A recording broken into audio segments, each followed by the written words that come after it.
एक बार की बात है। एक छोटे से शहर में एक परिवार रहता था जिसमें रमेश और उसकी माँ बेहद खुशी से जीवन व्यतीत कर रहे थे।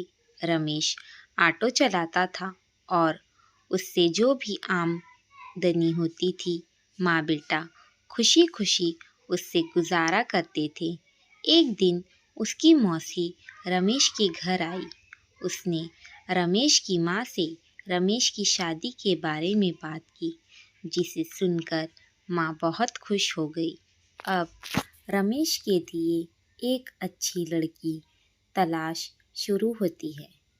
कुछ ही दिनों में रमेश की मौसी को रूपा नाम की एक लड़की मिली, जो देखने में बेहद खूबसूरत थी। रमेश को भी रूपा बहुत पसंद आई और दोनों ने शादी कर ली। शादी के बाद कुछ दिन बेहद खुशी से बीते, लेकिन रमेश और उसकी माँ को रूपा के बारे में यह नहीं पता था कि रूपा कितनी लालची लड़की है। रूपा ने शादी के कुछ दिनों बाद ही अपने रंग दिखाना शुरू कर दिया था।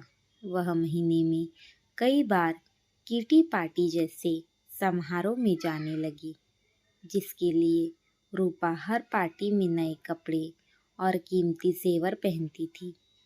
जब रूपा ने नए गहने और कपड़े खत्म हो जाते थे, तब रूपा अपने पति की कमाई से नए कपड़े और गहने खरीद लेती थी, जिससे रमेश के घर में झगड़ा शुरू हो गया था।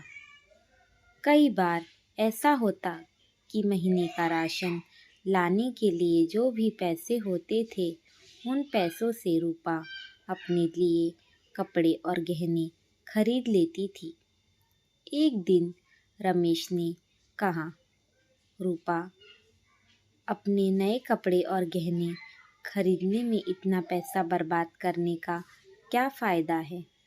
आपको सोचना चाहिए कि आपके पति की इतनी कमाई नहीं है कि आप एक महीने में 10 बार किटी पार्टी में जाने के लिए नए नए आभूषण खरीद कर खर्च कर सके।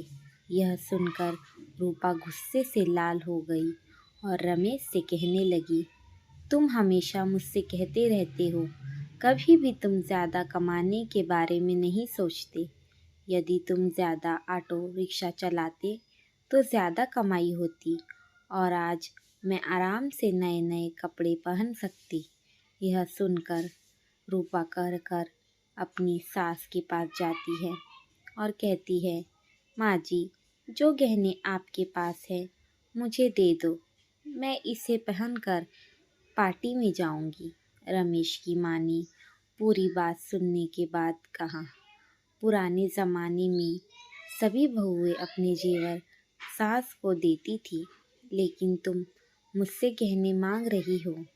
रूपा ने कहा, तुम गहनों का क्या करोगी, मुझे दे दो। अंत में रमेश की माँ ने भी अपने सारे गहने रूपा को दे दिए और रूपा उन गहनों को पहनकर किटी पार्टी में चली गई। इधर रूपा के जाने के कुछ देर बाद ही घर में रमेश की मौसी आई।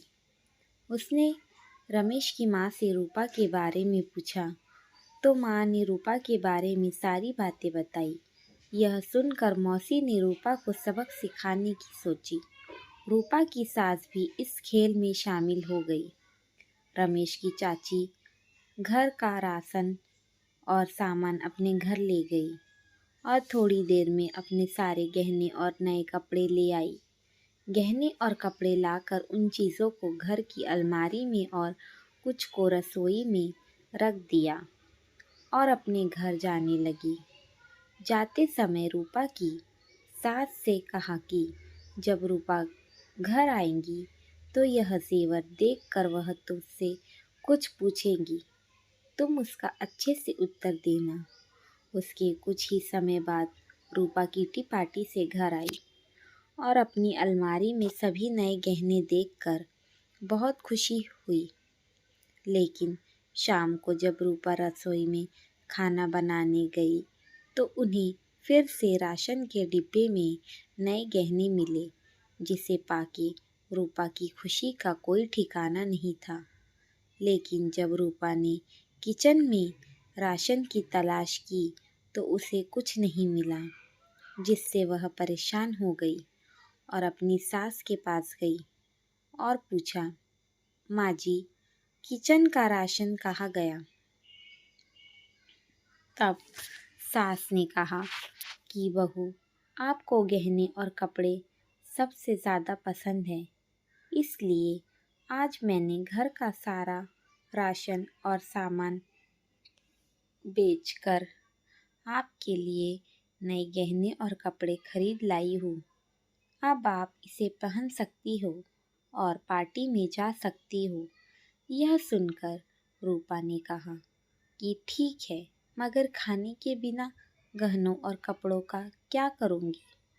तो सास ने फिर जवाब दिया कि अब खाने खाने की क्या ज़रूरत, तुम्हें अपनी सबसे प्यारी चीज़ मिल गई है, तुम्हें इसी में खुशी होनी चाहिए। यह सुनकर रूपा को अपनी हरकत पर पछतावा होने लगा। तभी रमेश की मौसी भी आ गई।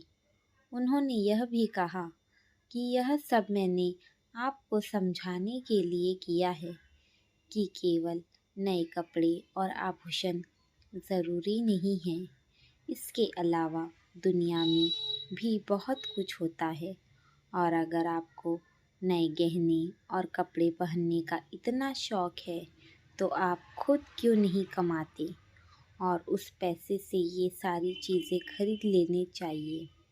सारी बातें सुनने के बाद रूपा को अब सब कुछ समझ में आ गया और अब से उसने फिर कभी भी ऐसा नहीं किया और अपने पति के कमाए हुए पैसे में खुशी खुशी रहने लगी। उम्मीद करती हूँ आपको कहानी पसंद आई होगी।